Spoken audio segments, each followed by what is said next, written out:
Hello दोस्तों, आज मैं आपको सुनाऊंगा एक भूत की कहानी। पीपल वाला भूत। यह घटना एक हकीकत है जो मेरे सामने की है। मेरे गांव से 1 किलोमीटर दूर एक बड़ा सा पीपल का पेड़ है। वह एक विशाल पेड़ है जिसकी शाखाएं लंबी लंबी और ऊपर से नीचे की ओर आकर ऊपर की ओर मुड़ी हुई मोर के आकार की हैं। वह पेड़ देखने में इतना भयानक लगता है कि मेरे तो उस दिन की घटना के बाद रोंगटे खड़े हो जाते हैं। उस पेड़ की शाखाएं कम से कम आधे बीघे में फैली हुई हैं। शायद तुम लोगों में से कोई मानता हो या ना मानता हो, लेकिन मैं जरूर मानता हूँ कि भूत चुड़ैल आत्माएं होती हैं। हर गली हर चौराहे पर ऐसी बुरी आत्माएं होती हैं। वो तब तक नहीं हमें दिखती जब तक वो हमें दिखना नहीं चाहती हैं। यह आत्माएं जब दिखती हैं, जब किसी की राज उस आत्मा से मिल जाए तब दिखती हैं। मैं तुम्हें एक ऐसी हकीकत की कहानी बताने जा रहा हूँ जिसको मैं याद करते ही मेरे रोए खड़े हो जाते हैं। अब मैं आपको उस घटना के बारे में बताता हूँ कि मैं और मेरे दोस्त उस पीपल के पेड़ पर खेलने जाया करते थे। उस पेड़ की शाखाओं पर हम झूले की तरह झूला करते थे।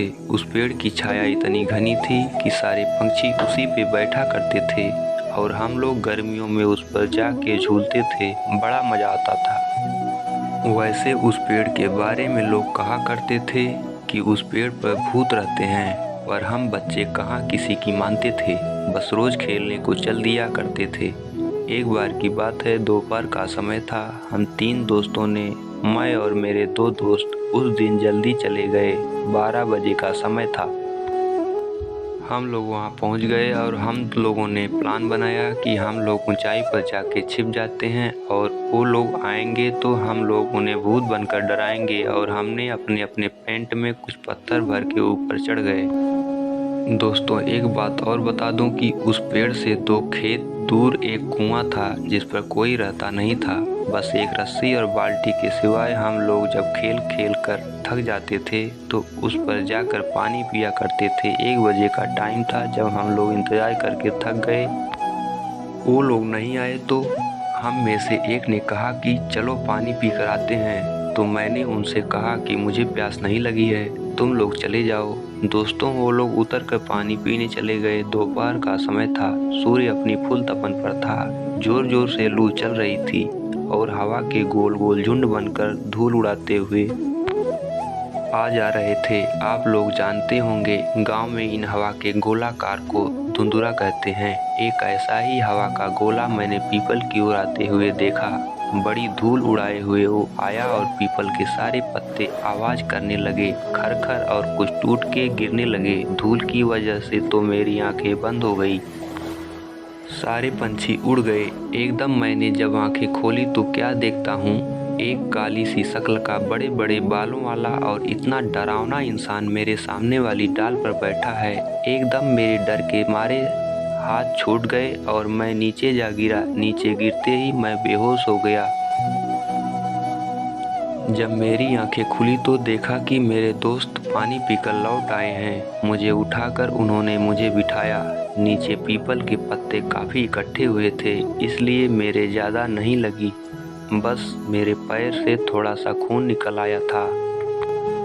जब मेरे दोस्त ने पूछा कि क्या हुआ तो मैंने उन्हें बताया कि अभी इस पेड़ पर मैंने भूत देखा है। सारे दोस्त समझ रहे थे कि अजय हमें डराने की कोशिश कर रहा है। उन्होंने कहा, लगता है तुझे प्यास लगी है और तू ऊपर से इसलिए गिर गया है। उन्होंने कहा, जा तू पानी पी कर आ।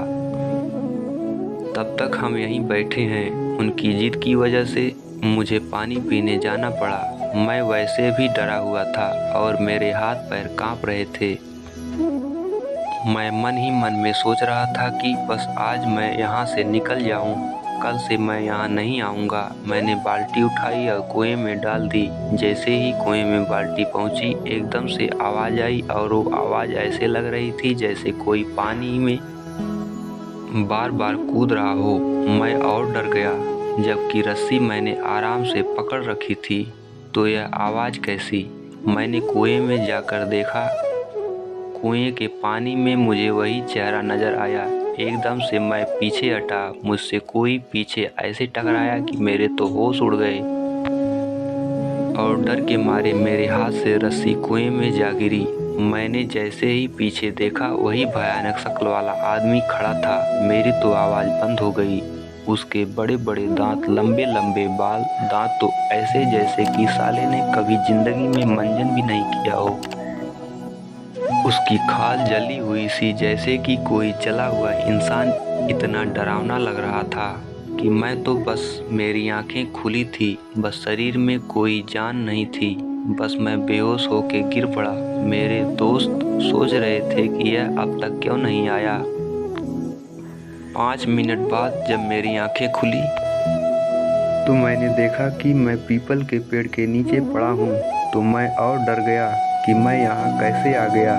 दोस्त मुझे उठा कर लाए थे। जैसे ही मैं खड़ा हुआ देखा तो मेरे दोस्त खड़े हुए थे और कह रहे थे, लगता है तेरी तबीयत ठीक नहीं है, तुझे पहले बताना चाहिए था, हम पानी ले आते, कहीं तू कुएं में गिर जाता तो हमारे घर वाले तो हमें भी जान से मार देते। मैंने उन्हें बताया कि मेरी तबीयत खराब नहीं है, मैंने सचमुच भूत को देखा है। उन लोगों को विश्वास ही नहीं हो रहा था कि अजय, जो कि कभी भी भूत के बारे में बोलते थे तो कहता था कि भूत नहीं होते, मगर इसे आज हो क्या गया है जो हर बात पे भूत भूत लगाए हुआ है। भाइयों, अब तक 2 बज चुके थे। हमारे दोस्तों का आने का समय हो गया था। मेरे दोस्त ने कहा, चलो अब ऊपर चढ़ जाते हैं और उन लोगों को डराते हैं। मुझे डर तो लग रहा था, पर मैं दोस्तों के साथ ज़्यादा ऊपर नहीं, बस थोड़ी ऊंचाई पर जाके बैठ गया। जब वो लोग आए तो हमने पत्थर फेंकने चालू किए और तब तक हुआ क्या, जोर से एक दंदूरा हवा का झोंका आया और सारे पीपल को उसने झकझोर दिया। हम लोगों को लगा जैसे कि कोई उसे झकझोर के उखाड़ने की कोशिश कर रहा हो। मेरे दोस्तों ने समझा कि भूत है इस पेड़ पर और वो सारे लोग डर कर भाग गए और हम बड़े ही खुश हुए कि आज तो इन्हें हमने डरा ही दिया। पर हमें क्या पता था कि वो कक्का भूत भी यह सब देख रहा है और उसने जोर से पेड़ को हिलाया। जैसे ही मेरे दोस्तों ने यह सब देखा, जल्दी जल्दी उतरने लगे। अब की बार तो उसकी आंखें लाल लाल, दंत होठों से बाहर। हम वहाँ से भागे। मैं तो डाली पकड़ के कूद पड़ा। मेरे दोस्त जिससे लटका वो डाली टूट गई और एकदम से नीचे गिरा। मैंने उसे उठाया तक नहीं। मैं वहाँ से भागा और मेरे दोस्त भी पीछे पीछे। बस फिर तो हमने मुड़कर भी नहीं देखा। घर आके ही हमने दम लिया। हमने देखा कि हमारा दोस्त नीरज नहीं दिख रहा है, तो हमने उसे उधर से लेट आते हुए देखा। वो आराम आराम से आ रहा था। उसकी आंखें लाल, हाव भाव बदलते हुए नजर आ रहे थे। हमने उनसे पूछा कि नीरज क्या हुआ, तो उसने कुछ नहीं कहा। बस हमारी तरफ ऐसे ही नज़रों से वह देखकर चला गया और जाकर सीधे अपनी चबूतरे पर जाकर बैठ गया। उसके हाव भाव बदले, आवाज़ भारी सी हो गई है। जब घर के सब लोगों ने उसे देखा और कहा, कहाँ गए थे तुम लोग, तब मेरे दोस्त सुरेश ने सारी बात बता दी। तब हमारे चाचा जी ने कहा, मैं हमेशा मना करता रहता हूँ इन लोगों को कि पीपल के पास मत जाया करो, पर यह लोग मानते ही नहीं। अब देखो इसका क्या हाल हुआ है। अब जाकर भगत जी को बुला के ले आओ। हमारे गांव में एक बाबा हैं, सियाराम, जो हनुमान के मंदिर में रहते हैं और पूजा करते हैं। वो तंत्र मंत्र इन चीज़ों में माहिर हैं, इसलिए उन्हें लोग भगत जी के नाम से बुलाते हैं। तब मैं जाकर मंदिर से भगत जी को बुलाया। भगत जी ने मुझसे कहा कि पहले कुल्ला कर और जाकर हनुमान के मंदिर से भभूत राख लेकर आ। तब मैंने राख ली। तब तक भगत जी ने कुल्ला करके अपना कमंडल साधुओं के पास जो पानी पीने के लिए होता है उठाया और चल दिए।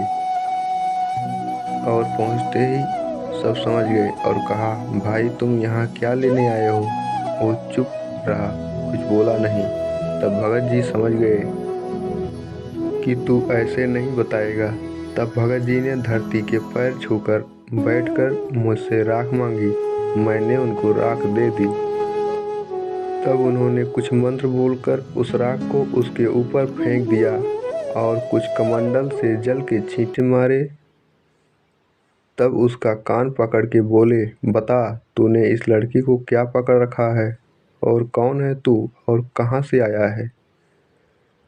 तब उसने बताया कि मैं पास के पीपल के पेड़ पर रहने वाला भूत हूँ। यह लोग मुझे दोपहर के समय सोने नहीं देते थे, इसलिए मैंने इनको डराया और इसको पकड़ लिया। भगत जी बोले, तू पीपल को छोड़ और कहीं दूर जंगल में चला जा, और पीपल बच्चों के खेलने के लिए है, पर मैं कहाँ जाऊँगा। तब भगत जी ने कहा कि तू ऐसे ही चला जाएगा या फिर निकालूं अपना वज्र। और भगत जी की आंखें लाल हो गईं। तब भूत ने कहा, आप मेरा कान छोड़ोगे तभी तो मैं जाऊंगा। देख कितना अच्छा बच्चा है, इतना जल्दी समझ गया। एकदम नीरज हिला और वो नॉर्मल हो गया, जैसे कि अभी सोकर जगा हुआ है। तब भगत जी ने कहा, जाओ, अब पीपल वाला भूत भाग चुका है,